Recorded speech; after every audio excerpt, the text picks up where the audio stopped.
García Márquez, en una célebre entrevista que le concedió a RTI Televisión por allá en el año 76, donde da cuenta de cómo sintió miedo por primera vez cuando del Espectador lo mandaron a que cubriera una especie de derrumbe que trajo consigo a muchos muertos en esa ciudad. Llegó al hotel, se instaló y llovió, y mientras llovía se sentía muy cómodo porque podía posponer el enfrentar la realidad. Pero a medida que iba escampando se dio cuenta de dos cosas: de que toda persona, absolutamente toda persona, cuando enfrenta la realidad está sola, y que toda persona, absolutamente toda persona, cuando debe enfrentar la realidad siente miedo. Y a renglón seguido en esa entrevista va a señalar que cuánto miedo no sentirán los políticos cuando todas las mañanas se miran al espejo.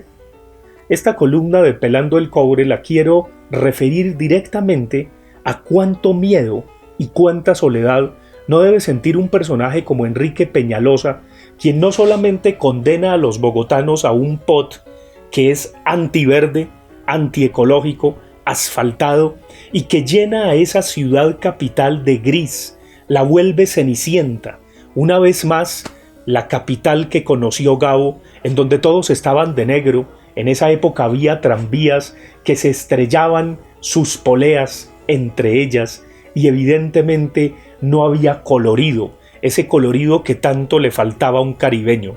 Pues bien, 50 y tantos años después, estamos sintiendo que Peñalosa quiere asfaltar hasta donde más pueda Bogotá. Y ahí está su POD, ahí está su negación de la Van der Hamen, ahí está su métrico ridículo, que tiene tres características que los bogotanos deben saber en lo que él nos dijo desde que llegó a la alcaldía que lo iba a hacer, que lo iba a contratar, que la primera línea estaría lista cuando abandonara su mandato. Pues ni siquiera lo ha contratado, y es un crimen que nos embauque, que nos meta en eso 6 meses antes de retirarse por la puerta de atrás, porque un personaje como él solo puede salir con sus imposturas por la puerta de atrás. Y esas tres características son que es un métrico, que no aguanta, que no es suficiente, que no va a salir más barato que el subterráneo, que va a salir más caro el caldo que los huevos, que va a beneficiar a las compañías de cemento que lo pusieron como alcalde. Además, que las estaciones van a estar muy lejanas y que los ciudadanos van a tener que caminar kilómetros para alcanzarlas, y entonces simplemente no se van a montar ahí, que no va a tener el cubrimiento suficiente, y además que tiene un dejo y una cantidad de vicios de corrupción que de la manera más rigurosa y juiciosa ha denunciado el concejal Holman Morris. En ese horizonte es absolutamente irresponsable que una persona como Claudia López, que con toda su arrogancia ya se las da de alcaldesa, diga que si le dejan el métrico contratado, pues no hay nada que hacer, que lo tiene que hacer. Ella, que dizque hizo campaña para configurar su capital político actual contra la corrupción, y que obviamente le entregó las banderas de la corrupción al presidente Iván Duque, que las sepultó con su gobierno y con su bancada de gobierno. En ese horizonte es absolutamente irresponsable que se las dé de alcaldesa. Es absolutamente irresponsable que tenga sus respuestas simplemente tipo cliché, y que diga que todo es cuestión de egos entre los Pepes, llamando Pepes a Peñalosa y a Petro cuando los Pepes eran una banda criminal.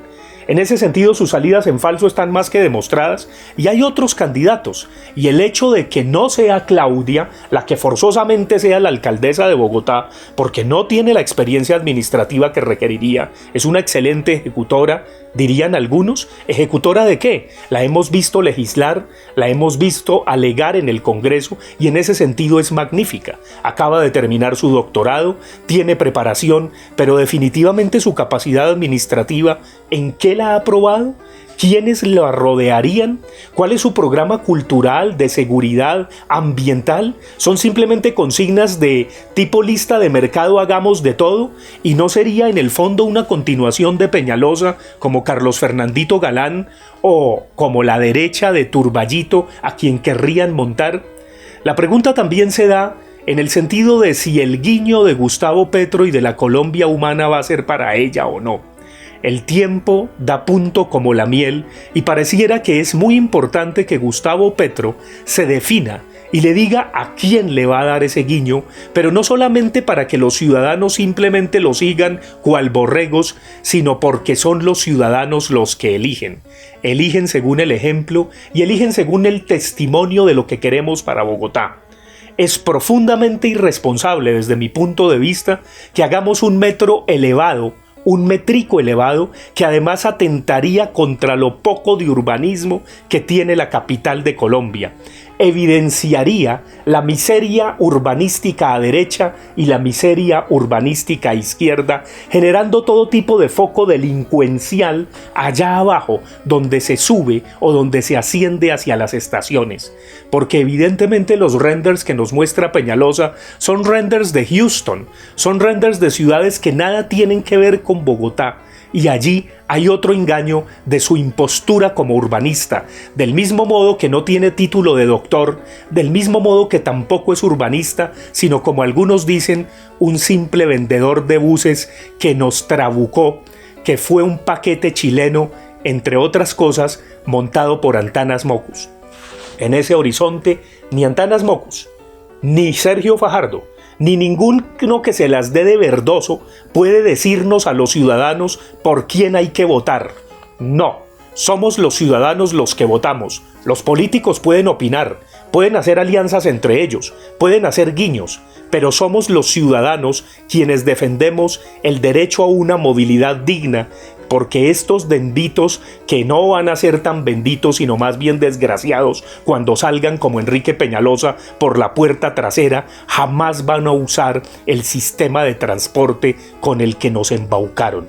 Ese es el mayor pelando el cobre del verdoso impostado de Enrique Peñalosa, que no puede continuar ni debe continuar. Eso nos condenaría a lo que llamaríamos crónica de un desastre anunciado una vez más para la capital de Colombia. Pelando el cobre desde las dos orillas.